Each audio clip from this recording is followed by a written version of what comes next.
পরকালের প্রতি যাদের ঈমান আছে, বিশ্বাস আছে, গায়বের প্রতি বিশ্বাস, নামাজ কায়েমের দায়িত্ব পালন, আল্লাহর প্রতি রিজিক এবং আসমানি কিতাবের প্রতি ঈমান, পূর্ববর্তী আসমানি কিতাবের প্রতি বিশ্বাস যদি তাদের অন্তরে বদ্ধমূল থাকতো, তাহলে কোনোদিন আলেম উলামা নিরপরাধ মানুষদেরকে ধরে ধরে কাউকে জেলে দিয়া, কারো উপর জুলুম করা, কাউকে খুন করা, কাউকে গুম করা, কারো বাড়িঘর ভাঙচুর করা এবং দেশান্তরিত করতে তারা কোনো সময় বাধ্য করতে পারতো না। ঠিক কিনা বলেন?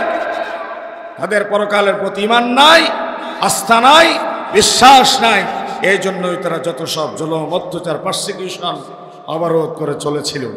পরকালের প্রতি যাদের ঈমান আছে, বিশ্বাস আছে, গায়বের প্রতি বিশ্বাস, নামাজ কায়েমের দায়িত্ব পালন, আল্লাহর প্রতি রিজিক এবং আসমানি কিতাবের প্রতি ঈমান, পূর্ববর্তী আসমানি কিতাবের প্রতি বিশ্বাস যদি তাদের অন্তরে বদ্ধমূল থাকতো, তাহলে কোনোদিন আলেম উলামা নিরপরাধ মানুষদেরকে ধরে ধরে কাউকে জেলে দিয়া, কারো উপর জুলুম করা, কাউকে খুন করা, কাউকে গুম করা, কারো বাড়িঘর ভাঙচুর করা এবং দেশান্তরিত করতে তারা কোনো সময় বাধ্য করতে পারতো না। ঠিক কিনা বলেন? তাদের পরকালের প্রতি ঈমান নাই, আস্থা নাই, বিশ্বাস নাই। এই জন্যই তারা যত সব জুলুম, অত্যাচার, পারসিকিউশন, অবরোধ করে চলেছিল। এই যে মিষ্টি সুন্নি, খরা সুন্নি নাম দিয়ে আমার নবীর রেখে যাওয়া দান দান ভাঙ্গা ইসলামকে আজকে ভেঙে টুকরো টুকরো করে দেওয়া হচ্ছে। সেই সমস্ত বেদাতপন্থীরা হাউজে কৌসারের পারে আসার জন্য যখন চেষ্টা করবে, আমার নবী বলবে সুহকান সুহকান লিমান গাজ্জারা বাদি, দূর হয়ে যাও, দূর হয়ে যাও। আমি নবীর ইন্তেকালের পরে যে রক্ত মিশ্রিত দিন রেখে এসেছিলাম, সেই দিনের উপর তোমরা যারা তরবারি চালিয়ে আমার দিনকে ক্ষত বিক্ষত টুকরো টুকরো করে দিয়েছিল, আজকে তোমাদের কোনো অধিকার নাই আমার হাউজে কৌসার থেকে পানি পান করা। আজকে আমার দেশে সিরাত এবং মিলাদ নিয়ে একটা গোষ্ঠী মুসলিম উম্মার মাঝে দ্বিধা বিভক্তি সৃষ্টির জন্য প্রয়াস চালায়। আমার বড় আশ্চর্য লাগে, আমার নবীর দান দান ভাঙা মাতার খুলি ভাঙ্গা ইসলামকে আজকে তারা বহুদা বিভক্তির মাধ্যমে ইসলামকে খণ্ডে খণ্ডে এত বেশি বিভক্ত করে দিয়েছে। আমার দেশের ইসলামিক পার্টির ভেতরে একটা পার্টির নাম আছে ইসলামী ঐক্যজোট, যে ইসলামী ঐক্যজোটের ভেতরে পার্টি আছে আবার চারটা। আসসালামু আলাইকুম ওয়া রাহমাতুল্লাহি ওয়া বারাকাতুহু। ইন্নাল হামদালিল্লাহি নাহমাদুহু ওয়া নাস্তাঈনুহু ওয়া নাস্তাগফিরুহ ওয়া নাউযু বিল্লাহি মিন শুরুরি আনফুসিনা ওয়া মিন সাইয়্যাতি আ'মালিনা। من يهد الله فلا مضل له ومن يضلله فلا هادي له ونشهد أن لا إله إلا الله وحده لا شريك له ونشهد أن سيدنا وحبيبنا ومولانا محمدا عبد الله ورسوله الذي أرسله بالحق بشيرا ونذيرا وداعيا إلى الله بإذنه وسراجا منيرا. فقد قال الله تعالى في كلامه المجيد وبرهانه التوحيد: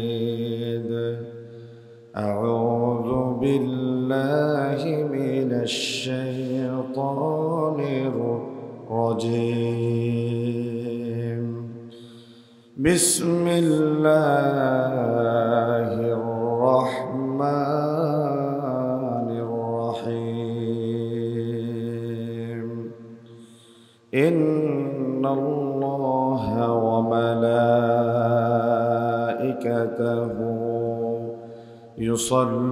يصلون على النبي يا أيها الذين آمنوا صلوا عليه وسلموا تسليما.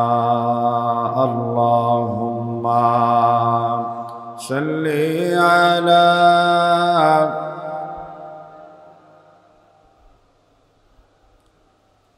وعلى آل سيدنا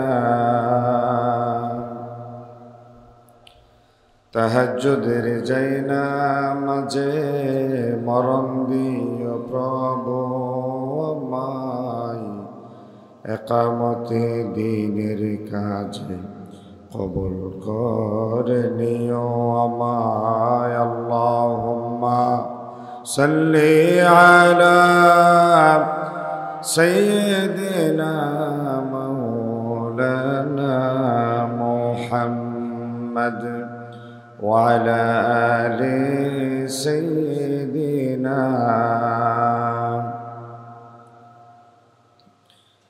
মাহবুবুল ইসলাম চট্টগ্রামের অত্যন্ত সমৃদ্ধ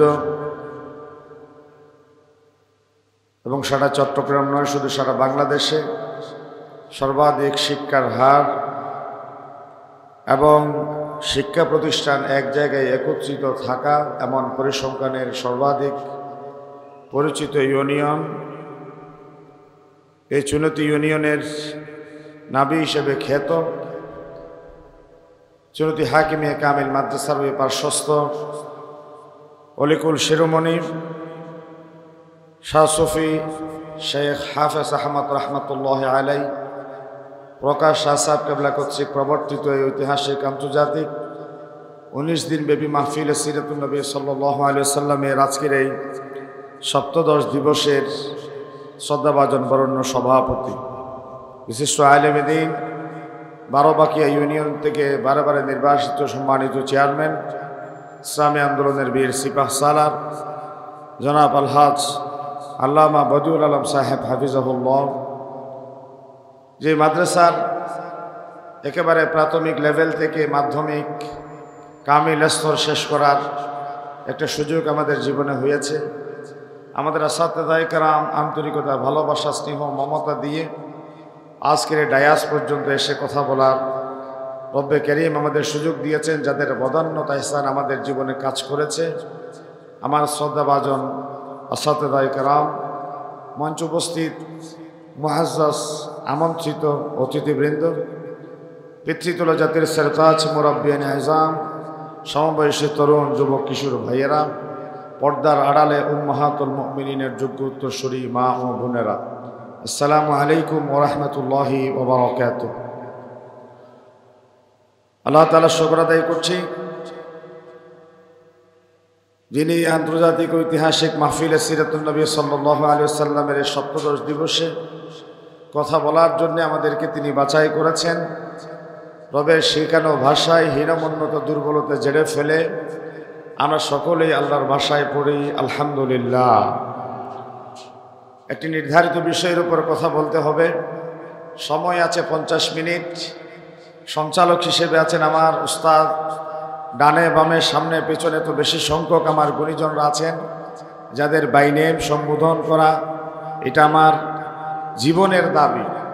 কিন্তু দুর্ভাগ্যজনকভাবে আসলে সময়ের স্বল্পতার দরুন বিষয়ের হক আদায় করার নিমিত্তে আমি ওনাদের প্রত্যেকের যার যার পদমর্যাদা অনুসারে আল্লাহর দরবারে দোয়া করছি। ওয়ারাফা'না লাকা যিকরাক, আল্লাহ তাআলা প্রত্যেকের স্ব জায়গায় সম্মানিত এবং মর্যাদার চাদরে আবৃত করে নিক, সকলে বলি আমিন।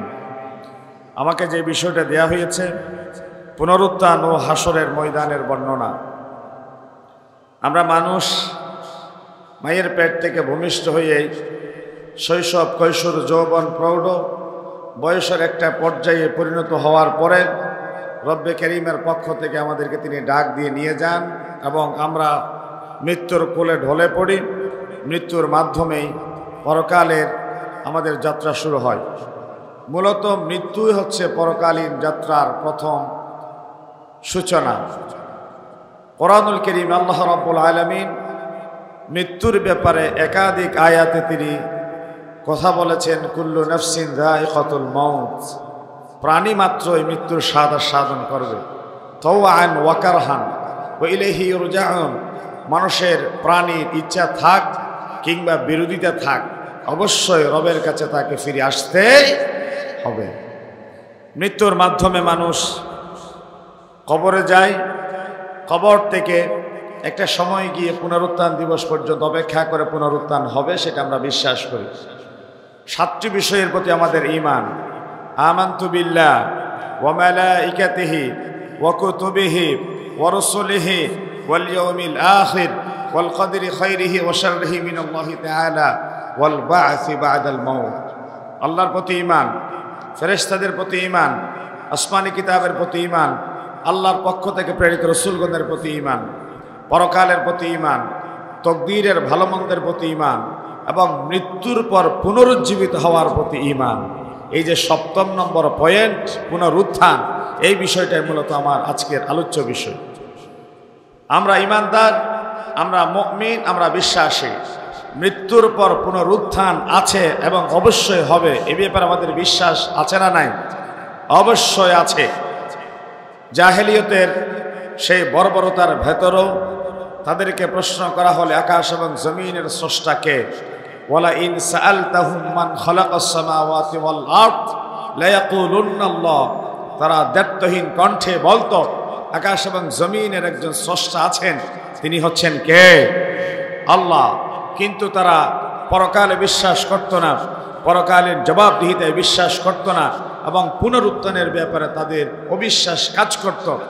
আজ জ্ঞান, বিজ্ঞান, প্রযুক্তি, ইনফরমেশন টেকনোলজি এই আকাশচুম্বী হওয়ার পরেও আমরা অতীতের ইতিহাস বর্তমানে ক্যামেরায় ধারণ করার মাধ্যমে দেখতে পাই, আজকের ইতিহাস আগামীতে দেখতে পাব।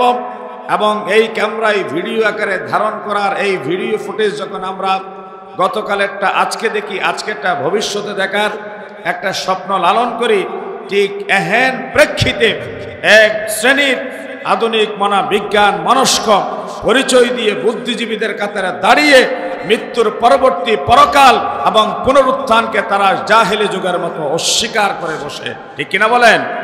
তারা বুদ্ধিজীবী নয়, তারা বুদ্ধিকে ছিবিয়ে নিজের জীবন জীবিকা নির্বাহ করে। তারা জাহেলিয়তের মতো আল্লাহকে বিশ্বাস করলেও মৃত্যুর পর পুনরুজ্জীবন এবং পুনরুত্থানকে অস্বীকার করে।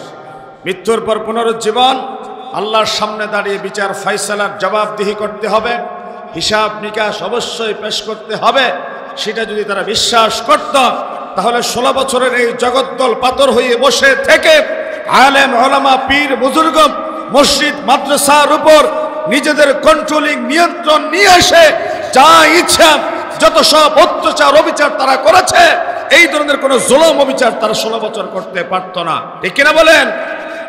তারা পরকালকে বিশ্বাস করে না, আল্লাহর সামনে দাঁড়িয়ে জবাবদিহি করতে হবে, এই চেতনা তারা লালন করে না। অথচ মোমেনদের বিশেষণের পরিচয় দিতে গিয়ে আল্লাহ রাব্বুল আলামিন বলেছেন, ওয়াবিল আখিরাতি হুম ইউকিনুন আল্লাযীনা ইউমিনুনা বিল গায়ব ওয়া ইউকিমুনাস সালাহ ওয়া মিম্মা রাযাকনাহুম ইউনফিকুন। গায়বের প্রতি বিশ্বাস, নামাজ কায়েম, আল্লাহ প্রদত্ত রিজিক থেকে আল্লাহর পথে দান করা। ওয়াল্লাযীনা ইউমিনুনা বিমা উনজিলা ইলাইক, আল্লাহর পক্ষ থেকে যে কিতাব এসেছে আপনার প্রতি, তার প্রতি ঈমান। ওয়ামা উনজিলা মিন ক্বাবলিক, এবং প্রিভিয়াস যত আসমানি কিতাব নাজিল হয়েছে তার প্রতি বিশ্বাস। এই বিশেষণে বিশেষিত কেবল তারাই হতে পারে। ওয়াবিল আখিরাতি হুম ইউকিনুন, পরকালের প্রতি যাদের ঈমান আছে, বিশ্বাস আছে, গায়বের প্রতি বিশ্বাস, নামাজ কায়েমের দায়িত্ব পালন, আল্লাহর প্রতি রিজিক এবং আসমানি কিতাবের প্রতি ঈমান, পূর্ববর্তী আসমানি কিতাবের প্রতি বিশ্বাস যদি তাদের অন্তরে বদ্ধমূল থাকত, তাহলে কোনোদিন আলেম, ওলামা, নিরপরাধ মানুষদেরকে ধরে ধরে কাউকে জেলে দিয়া, কারো উপর জুলুম করা, কাউকে খুন করা, কাউকে গুম করা, কারো বাড়িঘর ভাঙচুর করা এবং দেশান্তরিত করতে তারা কোনো সময় বাধ্য করতে পারত না। ঠিক কিনা বলেন? তাদের পরকালের প্রতি ঈমান নাই, আস্থা নাই, বিশ্বাস নাই। এই জন্যই তারা যত সব জুলুম, অত্যাচার, পারসিকিউশন অবরোধ করে চলেছিল। প্রিয় ভাই সব, পরকাল অবশ্যই আছে এবং তার প্রতি আমরা বিশ্বাস করি। যেহেতু আমার আলোচনা পুনরুত্থান, এই জন্য কিছুটা ভূমিকা দিয়ে পুনরুত্থান পর্যন্ত আমি যাচ্ছি। মৃত্যুর পরে মানুষ সর্বপ্রথম কবরে যায়। আর সাইয়্যিদুনা ওসমান রাদিয়াল্লাহু তাআলা আনহু, যিনি ছিলেন নবী করিম সাল্লাল্লাহু আলাইহি ওয়াসাল্লামের 2 মেয়ের জামাতা, তিনি বলেছেন, ইন্নাল কবরা আউয়ালু মানজিলিন মিন মানাজিলিল আখিরাহ, কবর হচ্ছে পরকালীন স্টেশনের প্রথম স্টেশন। ফাইন নাজা মিনহু ফামা বা'দাহু আইসারু মিন, কবর নামক স্টেশনে যদি কেউ মুক্তি পায়, জবাবদিহিতার জায়গায় নিজেকে পরিত্রাণ দিতে পারে, পরবর্তী সকল স্টেশন তার জন্য সহজ হয়ে যাবে। ওয়া ইল্লাম ইয়ানজু মিনহু ফামা বা'দাহু আশাদ্দু মিন, কবর নামক স্টেশনে যদি কেউ ঠেকে যায়, থেমে যায়, পরবর্তী হাসর ফুলসিরাত বিচার কার্যে অবশ্যই সে ঠেকে যাবে, তার জন্য আল্লাহর জান্নাত অনুষ্ঠিত হয়ে পড়বে। এটা হযরত উসমান রাদিয়াল্লাহু তাআলা আনহু বলেছেন।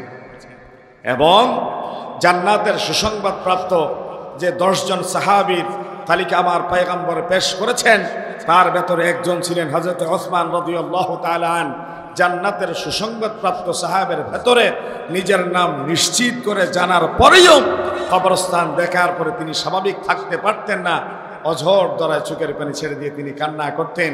কারণ কবর হচ্ছে বড় ভয়ঙ্কর জায়গা, কবর হচ্ছে পরকালীন এই জীবনের প্রথম স্টেশন, যেই পরকাল এন্ডলেস, বিয়ন্ডলেস, বটমলেস, যার শুরু থাকলেও শেষ নাই, কুল নাই, কিনারা নাই, যাকে কেউ পরিমাপ করতে পারে না, ওজন করতে পারে না, সেই পরকালের ভয়ে ভীত সন্ত্রস্ত হয়ে তিনি চোখের পানি ছেড়ে দিতেন।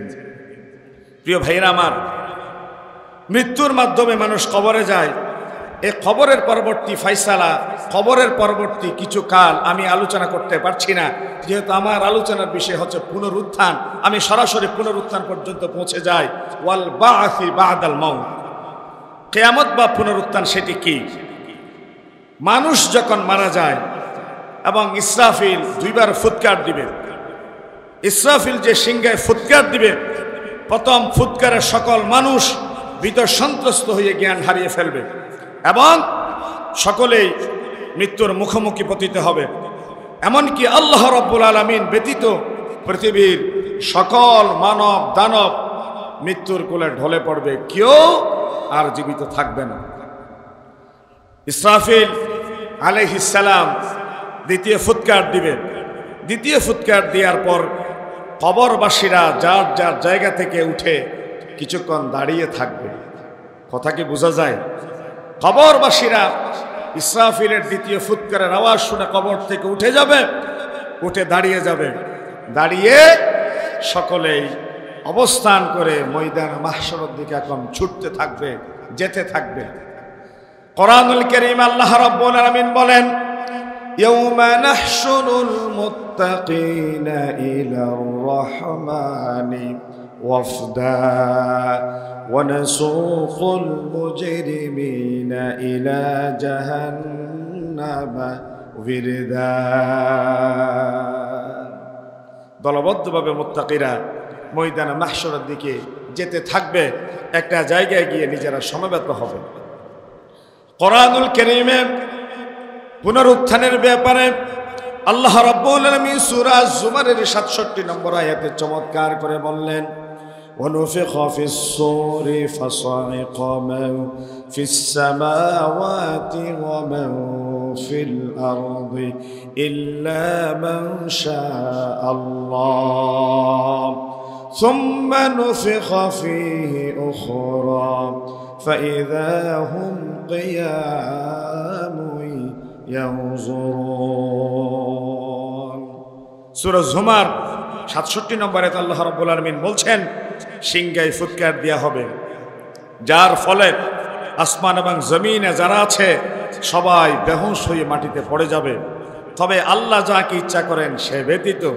অতঃপর আবার সিংহায় ফুৎকার দেয়া হবে, তৎক্ষণাৎ সকলেই দাঁড়িয়ে যাবে, দণ্ডায়মান হয়ে যাবে।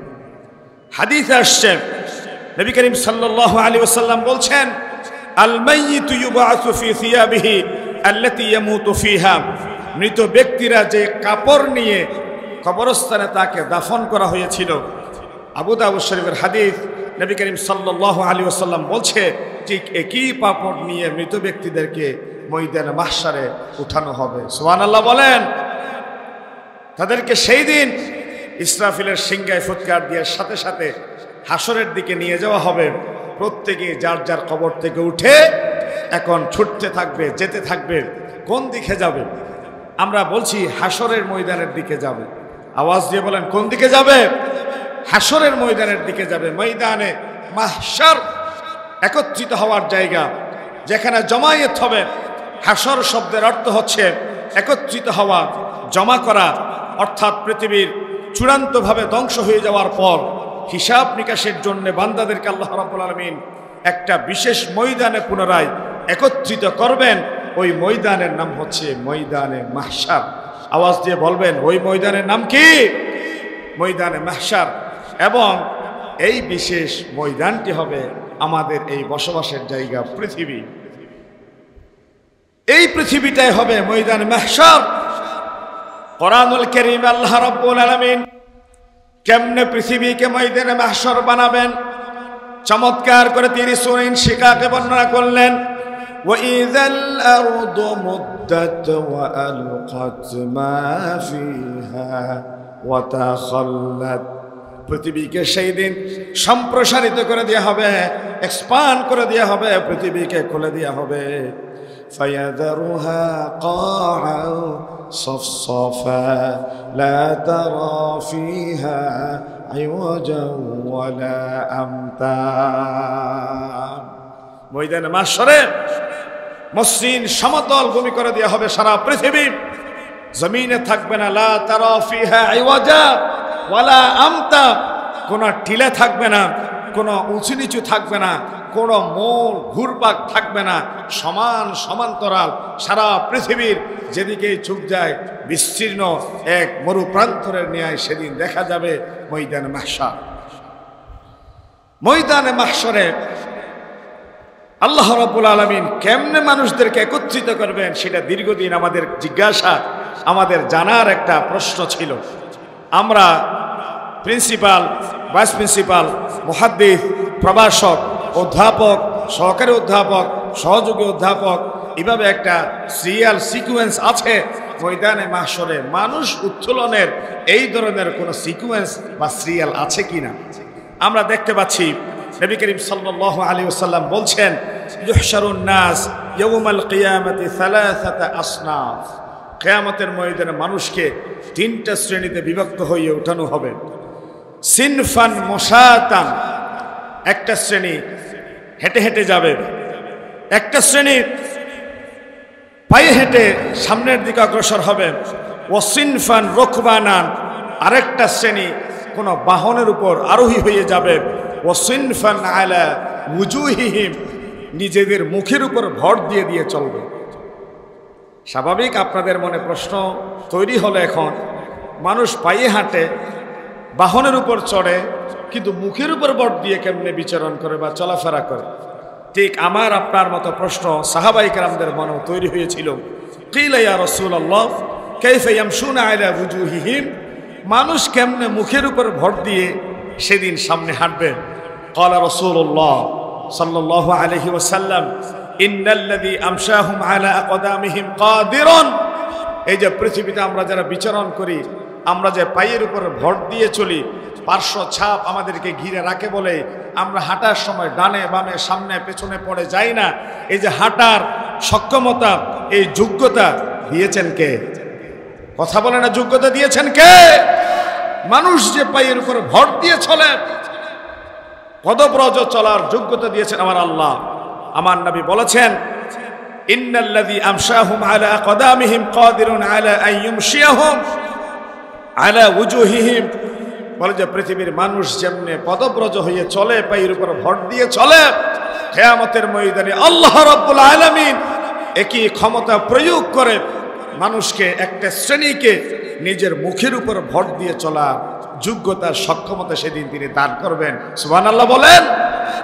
এবং এই কথাও তিনি নিশ্চিত করেছেন, আমা ইন্নাহুম ইয়াত্তাকুনা বিউজুহিম কুল্লা হাদাদিন ওয়া শাওকিন, বলে যে রাস্তায় চলার পথে অনেক সময় বিভিন্ন কাঁটা থাকতে পারে, বিভিন্ন ক্ষতিকর দ্রব্য থাকতে পারে। এই কাঁটায় ক্ষতিকর দ্রব্যে মানুষ তো হুচটকিয়ে পড়ে যাবে।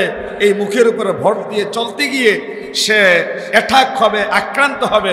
বলে যে না, সেই দিন আমা ইন্নাহুম ইয়াত্তাকুন, তাদেরকে রক্ষা করা হবে, রেস্কিউ দেওয়া হবে, তাদেরকে উন্মুক্ত পরিবেশে তারা যেন কুল্লা হাদাবিন ওয়া শাওকিন, নানা ধরনের কাঁটা প্রতিকূলতা মাড়িয়ে যেন স্মুথলি সামনের দিকে যেতে পারে। আল্লাহ রাব্বুল আলামিন তাদেরকে সেই শক্তি দান করবেন। সুবহানাল্লাহ বলেন। আরেকটা হাদিসে দেখতে পাচ্ছি, মা আয়েশা সিদ্দিকা রাদিয়াল্লাহু তাআলা আনহা বলছেন, ইয়া রাসূলুল্লাহ আপনি বলেছেন কিয়ামতের ময়দানে সকলকে এক জায়গায় একত্রিত করা হবে। আমি তো উম্মতের মা, রাসূলুল্লাহর বিবিরা আমাদের কি মা, উম্মাহাতুল মুমিনিন, মুমিনদের মা। মা কানা মুহাম্মাদুন আবা আহাদিন মির রিজালিকুম, মুহাম্মদ রাসূলুল্লাহ সাল্লাল্লাহু আলাইহি ওয়াসাল্লাম কোন রিজালের পিতা ছিলেন না। রিজাল মানে প্রাপ্তবয়স্ক, বিবেকবান। আমার নবীর 3 জন পুত্র সন্তান ছিল। 3 জন পুত্র সন্তান প্রাপ্তবয়স্ক হওয়ার আগে আমার আল্লাহ উঠিয়ে নিয়েছেন। এই জন্যে তিনি কোনো পুরুষের পিতা ছিলেন না, রিজালের পিতা ছিলেন না। রুহানিভাবে কিয়ামত পর্যন্ত যত মানব পৃথিবীতে আসবে সকল মানবের বাবা মুহাম্মদ রাসূলুল্লাহ সাল্লাল্লাহু আলাইহি ওয়াসাল্লাম এবং আজওয়াজ মুতাহহারা সকল উম্মতের মায়ের মর্যাদায়। সুবহানাল্লাহ বলেন। কেমনে বুঝলেন? মা আয়েশা সিদ্দিকা রাদিয়াল্লাহু তাআলা আনহার বয়স আমার নবীর ইন্তেকালের সময় ছিল 17+, অর্থাৎ 18 বছর। 18 বছর বয়সের কোনো মেয়ে তো আমাদের এলাকায় বিয়েও হয় না। কিন্তু মা আয়েশা সিদ্দিকার পরবর্তী সময়ে কি কারোর সাথে বিয়ে হয়েছে? এটা হারাম, এটা বিয়ে হতে পারে না। কারণ উম্মতের মা, সন্তানের সাথে মায়ের জন্য কোনো বিয়ে হতে পারে না। আজওয়াজ মুতাহহারার কারোর সাথে পরবর্তী সময়ে সন্তানের সাথে বিয়ে হওয়া আল্লাহ হারাম ঘোষণা করেছেন। এই মা আয়েশা সিদ্দিকা রাদিয়াল্লাহু তাআলা আনহা আমার নবীকে প্রশ্ন করলেন, ইয়া রাসূলুল্লাহ, আপনি বললেন ইউহশারুন নাস ইয়াউমাল কিয়ামাতি হুফাতান উরাতান গুরলা, উলঙ্গ, খতনা ছাড়া, স্যান্ডেল ছাড়া ময়দানে মাহশরে সকলকে এক জায়গায় একত্রিত করা হবে। আর রিজাল ওয়ান নিসা জামিআ ইয়ানজুরু বা'দুহুম ইলা বা'দ। মা আয়েশা সিদ্দিকা বললেন, ইয়া রাসূলুল্লাহ, নারী পুরুষ যদি সকলেই এক জায়গায় দলবদ্ধভাবে একত্রিত হয়ে যায় তাহলে একজনের লজ্জাস্থানের দিকে কি আর একজন দৃষ্টি দিবে না? কি আজীব প্রশ্ন দেখে। একজনের লজ্জার দিকে কি আরেকজনের সেদিন দৃষ্টি দিবে না? فقال رسول الله صلى الله عليه وسلم يا عائشة الأمر أشد من أن ينظر بعضهم إلى بعض। কিয়ামতের ময়দান এত কঠিন, ভয়ঙ্কর, বিভীষিকাময় পরিস্থিতির সৃষ্টি হবে। কারো লজ্জার দিকে দেখা তো দূরের কথা, সন্তানের খবর মা বাবা নিতে পারবে না। মা বাবার কোনো খোঁজ খবর কোনো সন্তান সেদিন নেওয়ার সুযোগ হবে না। ইয়াউমা ইয়াফিরুল মার'উ মিন আখিহি ওয়া উম্মিহি ওয়া আবিহি ওয়া সাহিবাতিহি ওয়া বানিহি। চাচা আপন বাঁচাও, মা বাবা থেকে সন্তান দূরে চলে যাবে। বন্ধু তার বন্ধুকে হারিয়ে ফেলবে। ভাই আপন ভাইকে ছেড়ে যাবে। লিকুল্লি ইমরিইম মিনহুম ইয়াউমাইযিন শাআনুন ইউগনি। প্রত্যেকে যার যার তাকদীর নিয়ে, আমল নিয়ে ব্যস্ত হয়ে পড়বে। কেউ কারো দিকে দেখার সেই দিন সুযোগ হবে না। প্রিয় ভাইরা আমার, তাহলে ময়দানে মাহশার নিজের আমল নিয়ে নিজে বাঁচার জন্য সকলেই প্রতিযোগিতার ভেতরে থাকবে। একজনের লজ্জার দিকে আর একজনের দেখার সুযোগ কোথায়, সময় কোথায়? ময়দানে মাহশারের একটা হাদিস যখন সামনে আসে নিজেকে ধরে রাখতে পারি না, নিজেকে ধরে রাখতে পারি না। নবী করিম সাল্লাল্লাহু আলাইহি ওয়াসাল্লাম বলছেন, ইযা কানা ইয়াউমুল কিয়ামা ওয়া দুনিয়াতিশ শামসু মিনাল ইবাদ হাত্তা তাকুনা কিদা মাইলিন আও ইসনাইন। কিয়ামতের ময়দানে মানুষের খুব কাছাকাছি 1 মাইল অথবা 2 মাইলের ভেতরে সূর্য চলে আসবে। 9,30,00,000 মাইল দূর থেকে সূর্যর এই কিরণ আমাদের উপর যখন একটুখানি তাপ বৃদ্ধি হতে দেখি তখন গরমের তীব্রতা এত বেড়ে যায় আমরা এসির ভেতরে, ফ্যানের নিচে নিরাপদ জায়গায় গিয়ে স্বস্তি বোধ করি না। এর তীব্রতায় আমাদের নাভিশ্বাস হয়ে উঠে, আমরা দৌড়তে থাকি, ছুটতে থাকি নিরাপদ আশ্রয়ের দিকে। কিয়ামতের ময়দানে সূর্য যখন মাথার কাছাকাছি আসবে 1 মাইল অথবা 2 মাইলের ভেতরে, রাসূলের একজন সাহাবী বললেন, আমি জানি না এটা কি জমিনের মাইলের কথা বললেন নাকি তিনি অন্য কোনো চোখের দৃষ্টির এই যে সীমানার কথা বললেন। আমি জানি না সেই দিন কোন মাইলের কথা বললেন। বলে কিয়ামতের ময়দানে আমি এটা অন্তত নিশ্চিত করে বলতে পারি, ফায়াকুনুনা ফিল আরাক বিকদরি আমালিহিম, মানুষ তার আমলের পরিমাণ অনুসারে ঘামের ভেতরে থাকবে। কি পরিমাণ? বলে যে ফামিনহুম মান ইয়াখুযুহু ইলা আকিবাই, ওয়ামিনহুম মান ইয়াখুযুহু ইলা রুকবাতাই ওয়ামিনহুম মান ইয়াখুযুহু ইলা হিকওয়াই ওয়ামিনহুম মান ইউলজিমুহু ইলজামা। বলে যে কোনো মানুষের ঘাম চুলগিরা পরিমাণ, কোন মানুষের ঘাম হাঁটু পরিমাণ, কোন মানুষের ঘাম কুমর পরিমাণ, কোন মানুষের ঘাম ফারাআইতু রাসূলুল্লাহি সাল্লাল্লাহু আলাইহি ওয়াসাল্লাম ইউশিরু বিয়াদিহি ইলা ফি মানে ফামুন, মুখ। আমি আমার নবীকে ইশারা করে দেখাতে দেখেছি। বলে যে কোনো মানুষ তার মুখ পরিমাণ ঘামের ভেতরে ডুবে যাবে, একবার উঠবে আরেকবার চুপবে, এই ঘামের ভেতরে মানুষ ডুবে থাকবে। হা হা লা আদরি, হাই আফসোস, হাই আফসোস, আজকে কি হবে, আজকে কি হবে। এই দৃশ্যের ভেতরে মানুষ ঘুরপাক খেতে থাকবে। জাহান্নামের তীব্রতা এটা তো অনেক পরের কথা, হিসাব ফাইসালা এখনো শুরু হয় নাই।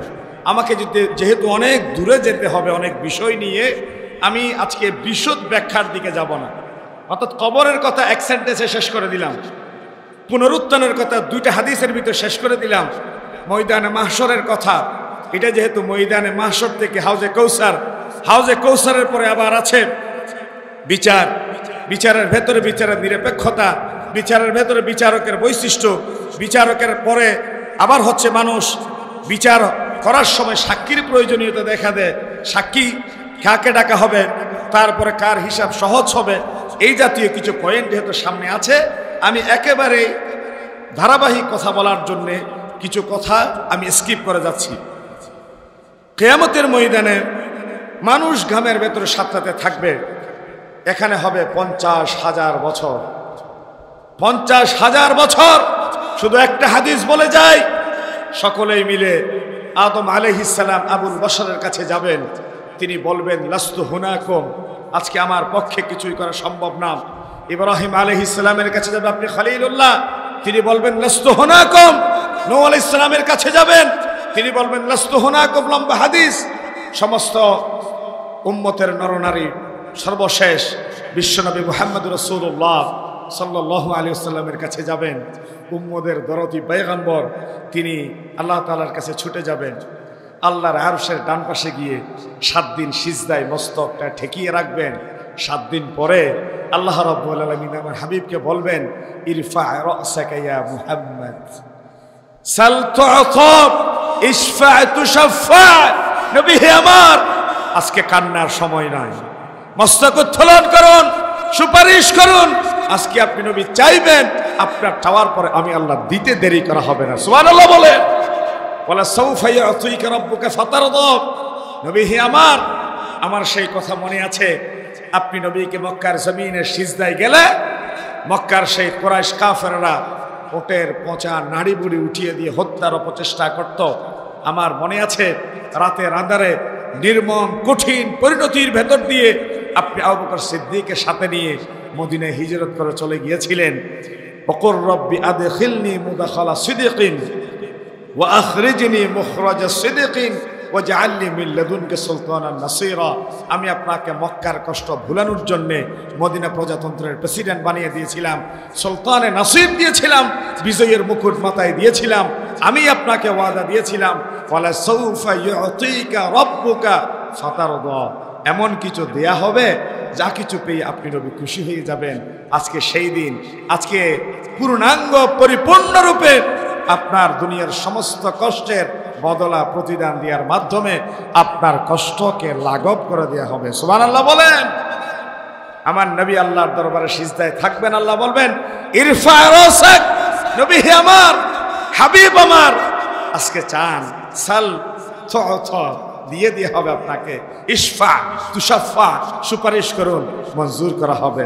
এই সুপারিশ প্রাপ্ত উম্মতের ভেতরে যারা থাকবো তারা তো আমরাই। এই জন্যই তো আমরা বলি আলহামদুলিল্লাহ। আওয়াজ দিয়ে বলেন আলহামদুলিল্লাহ, কারণ আমরা এই সুপারিশ প্রাপ্ত উম্মতের ভেতরে অন্তর্ভুক্ত। প্রিয় ভাইরা আমার, নবী করিম সাল্লাল্লাহু আলাইহি ওয়াসাল্লাম আল্লাহর দরবারে সুপারিশের পরে মঞ্জুর করা হবে, ফাইসালা শুরু হবে। এই যে ময়দানে মাহশরে দাঁড়িয়ে থাকবে 50,000 বছর, প্রত্যেক উম্মতকে আল্লাহ রাব্বুল আলামিন যার যার নবীর মাধ্যমে এক একটা হাউজে কৌসার তিনি দান করবেন। পিপাসার্থ উম্মতদেরকে পিপাসা নিবারণের জন্য তিনি আমার নবীকে দিয়েছিলেন ইন্না আ'তাইনাকাল কাউসার। আমার নবীর সন্তানদেরকে তিনি উঠিয়ে নিলেন, বিনিময়ে দিলেন হাউদে কাউসার। বিশ্বনবী বললেন ইন্না লিকুল্লি নাবিয়্যিন হাউদা, প্রত্যেক নবীকে দিয়ে হবে এক একটা হাউদ। ওয়া ইন্নাহুম লায়াতাবাহাউনা আইয়ুহুম আকসারু ওয়ারিদাতান, বলে যে প্রত্যেকেই তার হাউস থেকে কত বেশি পরিমাণ উম্মত পানি পান করবে এটা নিয়ে গর্ব করবে, অহংকার করবে। ওয়া ইন্নী লাআরজু আন আকুনা আকসারহুম ওয়ারিদাতান, আমি আল্লাহর দরবারে এটা আশা করছি যে আমার হাউস থেকে বেশি পরিমাণ উম্মত পানি পান করবে, আমার উম্মত জান্নাতীদের কাতারে বেশি থাকবে। সুবহানাল্লাহ বলেন। প্রিয় ভাইরা আমার, হাউজে কাউসারের পরে নবীজি বাছাই করে ফেলবেন উম্মতদেরকে। আপনাদের মনে প্রশ্ন জাগতে পারে, হোয়াট ইজ হাউজে কাউসার? হাউজে কাউসার বলতে কাকে বলা হয়? নবী করিম সাল্লাল্লাহু আলাইহি ওয়াসাল্লাম তার সম্পর্কে জবাব দিয়েছেন। হযরত আনাস ইবনে মালিক রাদিয়াল্লাহু তাআলা আনহু হাদিস বর্ণনা করেন, সুইল রাসূলুল্লাহ সাল্লাল্লাহু আলাইহি ওয়াসাল্লাম, আমার নবীকে প্রশ্ন করা হয়েছে, মাল কাউসার ইয়া রাসূলুল্লাহ, কাউসার কাকে বলে? নবী করিম সাল্লাল্লাহু আলাইহি ওয়াসাল্লাম জবাব দিয়েছেন, যাকা নাহরুন আ'তানি আল্লাহ, এটা এমন একটি নহর যেটি আল্লাহ আমাকে দান করেছেন। ইয়ানি ফিল জান্নাহ, অর্থাৎ জান্নাতের ভেতরে একটা হাউস থাকবে, যে হাউস থেকে পানি কেউ পেলে, ভাগ্যে জুটলে ওই বান্দার আল্লাহর জান্নাত নিশ্চিত হয়ে যাবে। সুবহানাল্লাহ বলেন। আল্লাহ হাউজে কাউসারের পানি পাওয়ার মতো সৌভাগ্যবান উম্মতদের কাতারে তুমি আমাদেরকে শামিল করে নাও। সকলে বলে আমিন। এই হাউজের কাউসারের পানি কেমন হবে? এই পানি হবে আসাদ্দু বায়াদাম মিনাল লাবান, দুধের চেয়ে বেশি সাদা হবে। ও আহলা মিনাল আসাল, মধুর চেয়ে বেশি মিষ্ট হবে। এই স্বচ্ছ দুধের চেয়ে সাদা, মধুর চেয়ে মিষ্ট এই হাউজে কাউসারের পানি যার ভাগ্যে জুটবে, আল্লাহ রাব্বুল আলামিন তার জন্য জাহান্নাম হারাম করে জান্নাত ওয়াজিব করে দিবে। সুবহানাল্লাহ বলেন। এরপরে শুরু হয়ে যাবে বিচার, হিসাব নিকাশ। বিচার, হিসাব নিকাশ। এর আগে একটা কথা বলে দিয়ে যায়, আজকে আমার দেশে সিরাত এবং মিলাদ দিয়ে একটা গোষ্ঠী মুসলিম উম্মার মাঝে দ্বিধা বিভক্তি সৃষ্টির জন্য প্রয়াস চালায়। আমার বড় আশ্চর্য লাগে, আমার নবীর দান দান ভাঙা মাতার খুলি ভাঙ্গা ইসলামকে আজকে তারা বহুদা বিভক্তির মাধ্যমে ইসলামকে খণ্ডে খণ্ডে এত বেশি বিভক্ত করে দিয়েছে। আমার দেশের ইসলামিক পার্টির ভেতরে একটা পার্টির নাম আছে ইসলামী ঐক্যজোট, যে ইসলামী ঐক্যজোটের ভেতরে পার্টি আছে আবার চারটা। তারা নাম দিয়েছে ইসলামী ঐক্যজোট। ঐক্যজোটের ভেতরে কেমনে চারটা পার্টি থাকে সেটা আমার বুঝে আসে না। এই যে মিষ্টি সুন্নি, খরা সুন্নি নাম দিয়ে আমার নবীর রেখে যাওয়া দান দান ভাঙ্গা ইসলামকে আজকে ভেঙে টুকরো টুকরো করে দেওয়া হচ্ছে। সেই সমস্ত বেদাতপন্থীরা হাউজে কাউসারের পরে আসার জন্য যখন চেষ্টা করবে, আমার নবী বলবে সুহকান সুহকান লিমান গায়্যারা বাদি, দূর হয়ে যাও, দূর হয়ে যাও। আমি নবীর ইন্তেকালের পরে যে রক্ত মিশ্রিত দিন রেখে এসেছিলাম, সেই দিনের উপর তোমরা যারা তরবারি চালিয়ে আমার দিনকে ক্ষত বিক্ষত টুকরো টুকরো করে দিয়েছিল, আজকে তোমাদের কোনো অধিকার নাই আমার হাউজে কাউসার থেকে পানি পান করা। প্রিয় ভাইরা আমার নবী মা আতাকুমুর রাসূল ফাখুযু ওয়া মা নাহাকুম আনহু ফান্তাহু, যা কিছু নিয়ে আসছে তা তোমরা ধরো, যার থেকে নিষেধ করেছেন তা তোমরা ছাড়ো। তাহলে আমার ইসলাম মানার ফর্মুলা হবে আমার আল্লাহ কি বলেছেন, আমার নবী কি করেছেন, আমার নবী, আমার আল্লাহ, লা ইলাহা ইল্লাল্লাহ মুহাম্মাদুর রাসূলুল্লাহ, এটাই হবে আমার দ্বীন অনুসরণের মূল মানদণ্ড। কে আকাশে উড়ে গেল, কে পানিতে ভেসে গেল, কে শূন্য উড়াল দিল, সেটা কোনোদিন কোনো মুমিন মুসলমানদের জীবন অনুসরণের দলিল হতে পারে না। হিসাব নিকাশ শুরু হয়ে যাবে। হাসরের ময়দানে সমবেত করার পরে বান্দাদের বিচার কার্য শুরু করবেন আমার আল্লাহ। কোরআনুল কারীমের ভেতরে আমার আল্লাহ বললেন, ইন্না ইলাইনা ইয়াবাহুম সুম্মা ইন্না আলাইনা হিসাবাহুম, নিশ্চয় আমার দিকেই তাদের প্রত্যাবর্তন, এরপর তাদের হিসাব গ্রহণই আমার দায়িত্ব। সূরা আল গাশিয়া 25 এবং 26 নম্বর। বাংলাদেশের প্রেক্ষাপটে নিরপরাধ মুসলিম মানুষদেরকে দিনে দুপুরে ধরে ধরে বিচারের নামে তামাশা করে, প্রহসনের বিচার নাটক মঞ্চস্থ করে ইসলামী আন্দোলনের দায়ীদেরকে ধরে ধরে জবাই করা হয়েছে, জুলুম করা হয়েছে, ফাঁসির কাষ্ঠে ঝুলানো হয়েছে, খুন করা হয়েছে, গুম করা হয়েছে। কারণ তাদের চোখে সেই দিন পড়া ছিল সরকারের মদত পুষ্ট একটা চশমা।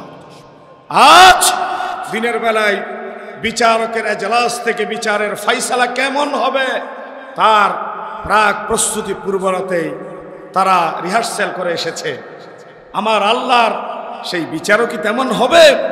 আমার আল্লাহ সেটা বলে দিয়েছেন, আল-ইয়াওমা তুজজা কুল্লু নাফসিন বিমা কাসাবাত লা যুলমাল ইয়াওম।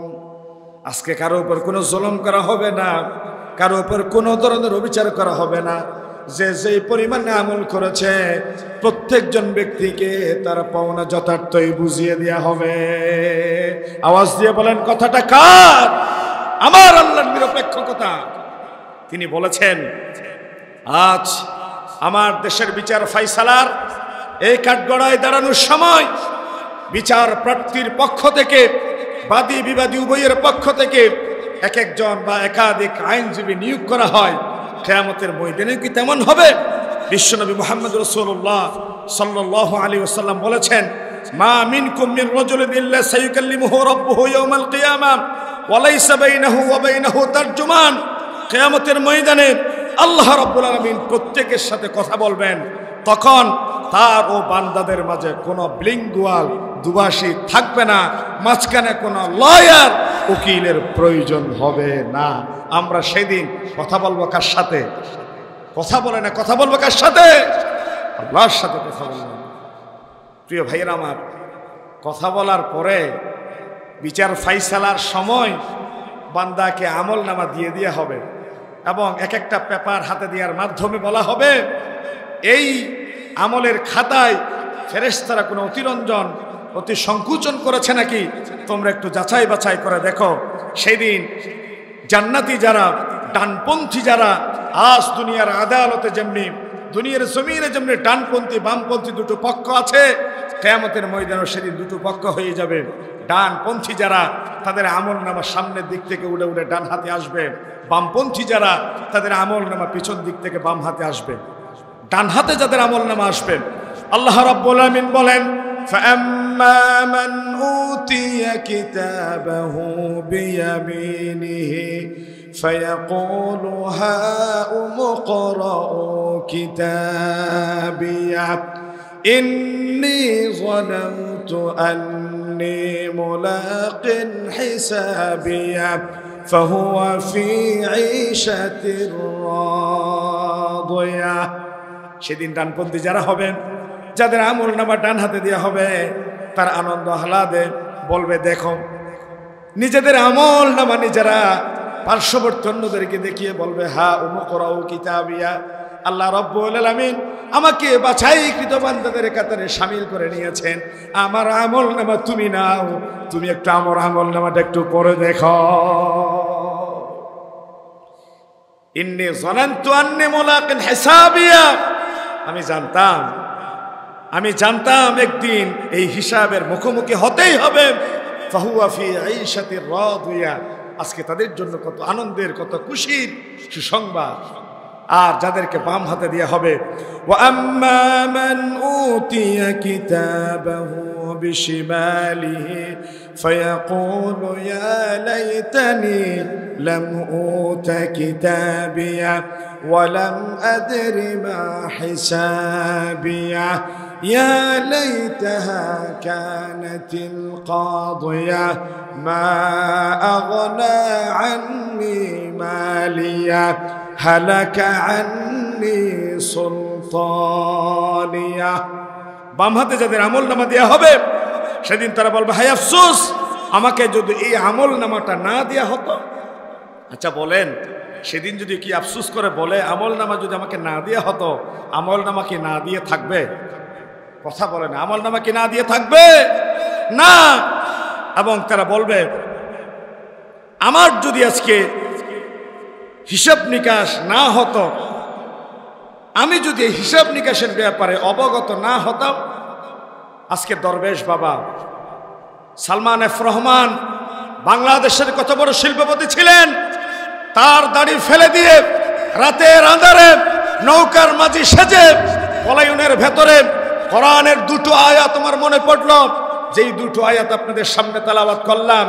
মা আগনা আন্নি মালিয়া, আমার 16 বছরের রাজত্ব, আমার মিলিয়ন বিলিয়ন ট্রিলিয়ন ডলারের উপার্জিত সম্পদ কোনো কাজে আসলো না, এবং আমার সালতানাত, আমার রাজত্ব, আমার 16 বছরের কুক্ষিগত করার ক্ষমতা আজকে ভেঙে তখতে তাউস টুকরো টুকরো হয়ে গেল, যার সবকিছুই আমার এই পরিণতি থেকে আমাকে মুক্তি দিতে পারে নাই। ঠিক কিনা বলেন? যেন মনে হচ্ছে আজ থেকে 1500 বছর আগে সেই সমস্ত সাম্রাজ্যবাদী জালেম অত্যাচারী শাসক গোষ্ঠীর ইতিহাস কোরআনুল কারীমে আল্লাহ রাব্বুল আলামিন যেভাবে বলেছিলেন, আমার আজকের সেই ফ্যাসিস্ট জালিম অত্যাচারী শাসকের বিরুদ্ধে কোরআনুল কারীম যেন রব্বে কারীম এখন আবার নাজিল করছে, মা আগনা আন্নি মালিয়া, আমার সম্পদ আমার কোনো কাজে আসে নাই, আমার ক্ষমতা, আমার প্রভাব প্রতিপত্তি আমাকে রক্ষা করতে পারে নাই। তাদের ক্ষমতা, তাদের মিলিয়ন ট্রিলিয়ন ডলারের সম্পদ কি তাদেরকে বাঁচাতে পেরেছে? আল্লাহর কোরআন বলেছেন না, পারবে না। এরপরে সাক্ষী নেওয়া হবে। সাক্ষীর হবে 3টা পজিশন। 1 নাম্বার, নবী এবং রাসূলরা সাক্ষী দিবে। ফাকাইফা ইযা জিনা মিন কুল্লি উম্মাতিন বিশাহিদ। আরেকটা, বান্দার অঙ্গ প্রত্যঙ্গ এবং জমিন তাদের বিপক্ষে সেদিন অথবা পক্ষে সাক্ষী দিবে। ফাকাইফা ইযা জিনা মিন কুল্লি উম্মাতিন বিশাহিদিন ওয়াজিনা বিকা আলা হাউলাই শাহীদা। সময় নাই, আমি শুধু কোরআনের তেলাওয়াত করে যাই। নবী এবং রাসূলরা সাক্ষী দিবে, অথবা নিজেদের হাত, অঙ্গ প্রত্যঙ্গ সাক্ষী দিবে, জমিন সাক্ষী দিবে। আল-ইয়াওমা নাখতিমু আলা আফওয়াহিহিম ওয়া তুকাল্লিমুনা আইদিহিম ওয়া তাশহাদু আরজুলুহুম বিমা কানু ইয়াকসিবুন। মানুষ সেদিন আক্ষেপ করে বলবে, লিমা শাহিদতুম আলাইনা, এই অঙ্গ প্রত্যঙ্গ, এই শরীরের পার্টস তুমি আজকে আমার বিপক্ষে সাক্ষী দিচ্ছ। তোমাকে না কত যত্ন করে নখ কাটতাম, চুল কাটতাম, বডি ক্রিম দিয়ে মেসেজ করে তোমাকে সতেজ করে রাখতাম, দেখার জন্য চোখে চশমা দিতাম, অসুস্থ হলে তোমাকে ওষুধ দিয়ে সুস্থ করে তুলতাম, আজকে তুমি আমার বিপক্ষে সাক্ষী দিচ্ছ। সেদিন আল্লাহর দরবারে সাক্ষী দিবে। কিয়ামতের ময়দানে বান্দার আমলনামা কারো জন্য হবে সহজ, কারো জন্য হবে কঠিন। মা আয়েশা সিদ্দিকা জিজ্ঞাসা করলেন, ইয়া রাসূলুল্লাহ, আপনি কেমনে বলেন নামাজের ভেতরে আল্লাহুম্মা হাসিবিনি হিসাবান ইয়াসীরা, ও আল্লাহ তুমি আমার হিসাবটা সহজ করে দাও। মা আয়েশার প্রশ্নের জবাবে আমার নবী বলেছেন, আল্লাহ রাব্বুল আলামিন কিয়ামতের ময়দানে কোন কোন বান্দাকে বলবে, আমলনামা দেখার পরে কোন একটা ছোট্ট আমল যদি পছন্দ হয়, আল্লাহর দয়া যদি তার দিকে পড়ে, বলবেন যা তোরা মাফ করে দিলাম। আর যদি কারো পাহাড় পরিমাণ, পৃথিবী পরিমাণ আমলের পাহাড় সামনে থাকার পরেও আল্লাহ যাকে ধরার ইচ্ছা পোষণ করবেন, মান্নুকিশা উযযিবা, যার হিসাব যাচাই করা হবে, বাছাই করা হবে, তার কোনো বাছার উপায় থাকবে না। মান্নুকিশা উযযিবা, যারা ধরা হবে তারা ছাড়া হবে না। এই জন্য রবের কাছে ফরিয়াদ করছি, আল্লাহ আল্লাহুম্মা হাসিবিনি হিসাবান ইয়াসীরা পড়েন, আল্লাহুম্মা হাসিবিনি হিসাবান ইয়াসীরা। ও আল্লাহ, সেই দিন কিছু বান্দাকে তুমি বিনা হিসাবে মুক্তি দিয়ে দিবা, আমাদের নামও সেই বিনা হিসাবে মুক্তি দিয়ে বান্দাদের তালিকায় লিপিবদ্ধ করে দাও। সকলে বলে আমিন। 5 মিনিট সময়। এরপরে আসবে সিরাত, মানে ফুল সিরাত। ওয়ুদরাবু সিরাত বাইনা জহরাই জাহান্নাম, জাহান্নামের পেটের উপর ফুলসিরাত দাঁড়া করানো হবে। বিশ্বনবী বলছেন, ফাআকুনু আনা ওয়া উম্মতি আউওয়ালা মান ইউজিস, আমি এবং আমার উম্মতেরা প্রথম ফুলসিরাত পার হব। ওয়ালা ইয়াতাকাল্লামু ইয়াওমাইযিন ইল্লা রাসূল, আল্লাহর পক্ষ থেকে বাছাইকৃত রাসূল ছাড়া কেউ কথা বলতে পারবে না। ওয়া দাওয়া আর রাসূল ইয়াওমাইযিন, সেই দিন আল্লাহর পয়গম্বররা চিৎকার করে আল্লাহকে বলবে, আল্লাহুম্মা সাল্লিম, আল্লাহুম্মা সাল্লিম। ও আল্লাহ তুমি একটু ঠান্ডা হও, ও আল্লাহ তুমি একটু দয়া করো, আল্লাহ তুমি একটু আমাদের প্রতি মায়া করো, আল্লাহ জাহান্নামের এই উত্তপ্ত আগুনে ফেলে আমাদেরকে পরীক্ষা করিও না। সকলে বলে আমিন। সেই ফুলসিরাতের পরে মানুষ চলে যাবে এখন জান্নাতের দিকে, জাহান্নামের দিকে। জান্নাত কি? লাবিনাতুন মিন ফিদ্দাতিন ওয়া লাবিনাতুন মিন যাহাবিন, কিছু ইট থাকবে স্বর্ণের, কিছু থাকবে রৌপ্যের, মাঝখানে সুরকিগুলা থাকবে, সেটা হচ্ছে মৃগনাভির সুঘ্রাণ। এরপরে যারা জান্নাতের ভেতর প্রবেশ করবে, মাইয়াদখুলহা ইয়ানআম ওয়ালা ইয়াবাস, কোনো দুঃখ থাকবে না, পেরেশানি থাকবে না, শুধু শান্তি শান্তি শান্তি। তাদেরকে সেখান থেকে বের করে দেওয়া হবে না। ওয়ালা ইয়ামুত, সেখানে তাদের মৃত্যু হবে না। লা তাবলা সিয়াবুহুম, তাদের কাপড়গুলো সেখানে পুরাতন হবে না। ওয়ালা ইয়াফনা শাবাবুহুম, যৌবন যৌবন অনন্তকাল থাকবে। সেই দিন তাদের যৌবন কোনোদিন বার্ধক্যে পরিণত হবে না। সুবহানাল্লাহ বলেন না? এই বুড়ারা কেউ বুড়ো থাকবে না, এই চুল পাকনা দাড়ি পাকনা, কারো চুল পাকনা দাড়ি পাকনা থাকবে না। সকলে 30 বছরের ইয়াং এনার্জেটিক তরুণ তরুণী হয়ে আল্লাহর জান্নাতের মেহমান হব। আল্লাহ কবুল করুক, বলি আমিন। বিশ্বনবী বলছেন, আহলুল জান্নাতি আইশুন ওয়া মিয়াতুস সাফিন, কিয়ামতের ময়দানে জান্নাতীদের কাতার হবে 120টি। আওয়াজ দিয়ে বলেন কয়টা? 120। সামানুনা মিনহা মিন হাযিহিল উম্মাহ, 80 কাতার হবে আমি নবীর উম্মত। ওয়া আরবাউনা মিন সাইরিল উমাম, 40 কাতার হবে আদম থেকে ঈসা রূহুল্লাহ পর্যন্ত তামাম আম্বিয়া আলাইহিমুস সালামের। বিশ্বনবী বলেছেন, মান সাআলাল্লাহাল জান্নাত 3 মাররাত, যে ব্যক্তি 3 বার আল্লাহর জান্নাত চাইবে, আল্লাহ তুমি আমাকে জান্নাত দাও, আল্লাহ তুমি আমাকে জান্নাত দাও, আল্লাহ তুমি আমাকে জান্নাত দাও, আল্লাহর জান্নাত তার জন্য বলে আল্লাহুম্মা দখিলহুল জান্নাহ, আল্লাহ তোমার এক বান্দা 3 বার জান্নাত কামনা করেছে, আমি জান্নাত তার জন্য দোয়া করলাম, আল্লাহ ওই বান্দারে আমি জান্নাতের ভিতর নিয়ে আসো, বলি আমিন। আর কোন বান্দা ওমান ইসতাজারু মিনান নার 3 মাররাত, কোন বান্দা যদি 3 বার আল্লাহর জান্নাতের এই যে জাহান্নাম থেকে বাঁচার জন্য আল্লাহর কাছে ফরিয়াদ করে, আল্লাহর জান্নাত ক্বালাতিন নার, জাহান্নাম বলে আল্লাহুম্মা জিরহু মিনান নার, আল্লাহ তোমার এই বান্দা জাহান্নামের আযাব থেকে বাঁচার জন্য পানা চেয়েছে, আল্লাহ তুমি জাহান্নামের আযাব থেকে রক্ষা করে তুমি তার জান্নাত দিয়ে দাও। সকলে বলে আমিন। তারপরে জাহান্নামের একটা দল যাবে, এই জাহান্নাম বড় ভয়ঙ্কর বিভীষিকাময় পরিস্থিতি। বিশ্বনবী বলেছেন, দুনিয়ার আগুনের চেয়ে জাহান্নামের আগুন 69 গুণ বেশি। কয় গুণ? কথা বলে না, কয় গুণ? নারুকুম জুজউম মিন 70 জুজআম মিন নারি জাহান্নাম। সাহাবায়ে কেরামরা প্রশ্ন করলেন, ইয়া রাসূলুল্লাহ ইন কানাত লাকাফিয়া, দুনিয়ার আগুনেই তো শাস্তির জন্য যথেষ্ট ছিল, কেন 69 গুণ বাড়িয়ে দেওয়া হবে? বলে যে এটা আল্লাহর রাগ, এটা আল্লাহর ব্যক্তিত্ব। বলে যে আমি তুই অন্যায় করছিস কেন, তোকে শাস্তি দিব।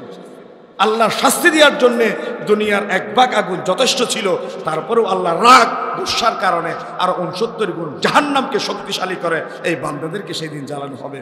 প্রিয় ভাইরা আমার, আখিরাত স্মরণ করার উপায় সর্বশেষ আমার বিশ্বাস, আমি আলোচনার আমাকে যে বিষয়টা দেওয়া হয়েছে আমি একদম পুনরুত্থান থেকে শুরু করে জান্নাত জাহান্নাম পর্যন্ত ঢুকিয়ে দিলাম, এবং সর্বশেষ হাদিস 1 মিনিট সময় আছে, আখিরাতকে স্মরণ করার উপায়। আমার নবী বলেছেন, কুনতু নাহাইতুকুম আন জিয়ারাতিল কুবুর, আমি একটা সময় তোমাদেরকে নিষেধ করতাম কবরে যেও না, কবরে যেও না। এখন বলি ফাজুরুহা, তোমরা কবরে যাও, কারণ একটা সময় মানুষ কবরের সামনে গিয়ে বলতো ইয়া খাজা মেরা মতলবকে পুরা করু, কিন্তু মানুষের ঈমান আকীদা যখন মজবুত হয়ে গেল, এখন হাজার কাছে চাই না, মানুষ চায় কার কাছে? আল্লাহর কাছে। এখন তোমরা কবরে যাও, ফাইন্নাহা তুজাহিদু ফিদ দুনিয়া ওয়া তুযাক্কিরুল আখিরা, কবরে যাওয়ার মাধ্যমে মা বাবার কথা স্মরণ করে দুনিয়ার প্রতি বিতৃষ্ণা জুহুদ পয়দা হয়, আখিরাতের কথা স্মরণ হয়। এই জন্যই তোমরা এখন কবরে যাও, আর কবরের কাছে গিয়ে তোমরা জিয়ারত করো। বিশ্বনবী মুহাম্মদ রাসূলুল্লাহ বলেছেন, মান আহাব্বা দুনিয়াহু আদররা বিআখিরাতিহি, যে ব্যক্তি দুনিয়া ভালোবাসে তার আখিরাত শেষ হয়ে যায়। ওমান আহাব্বা আখিরাতাহু আদররা বিদুনিয়াহু, যে ব্যক্তি আখিরাতকে ভালোবাসে তার দুনিয়া ক্ষতিগ্রস্ত হয়। ফাআসিরু মা ইয়াবকা আলা মা ইয়াফনা, প্রিয় বন্ধুরা আমার, আখিরাতকে টিকাবার জন্য দুনিয়া যদি সাময়িক ক্ষতিগ্রস্ত হয়, তাহলে অতলান্ত আখিরাতের সফলতার জন্য দুনিয়ার সাময়িক ক্ষতি মেনে নেয়াই হবে বুদ্ধিমানের কাজ। আল্লাহ রাব্বুল আলামিনের কাছে সাহায্য চাই। আমার সময় এবং বিষয় আমি যেইটুকু প্রস্তুতি নিয়ে এসেছিলাম, আমি সব কথা বলতে পারি নাই, তবে আমার মৃত্যু থেকে শুরু করে আল্লাহর জান্নাতে ঢুকাই দিয়া জাহান্নাম পর্যন্ত পৌঁছাই দিয়া, যদিও সেটা আমাদের কামনা নয়, সেই বিষয়টা আদ্যপান্ত সংক্ষিপ্ত পরিসরে দ্রুত গতিতে আপনাদের সামনে বলার চেষ্টা করলাম। কোনো কথা আমাদের বাস্তব জীবনে আমলের উপযোগী হয়, আল্লাহ রাব্বুল আলামিন কথাগুলো আমাদের বাস্তব জীবনে আমল করে আল্লাহর জান্নাতের চূড়ান্ত মেহমানের কাতারে অন্তর্ভুক্ত হওয়ার আল্লাহ তৌফিক দান করুন। সকলে বলি আমিন। হাদা মা ইনদি ওয়াল ইলমু ইনদাল্লাহ। আসসালামু আলাইকুম ওয়া রাহমাতুল্লাহি ওয়া বারাকাতুহু। IUB media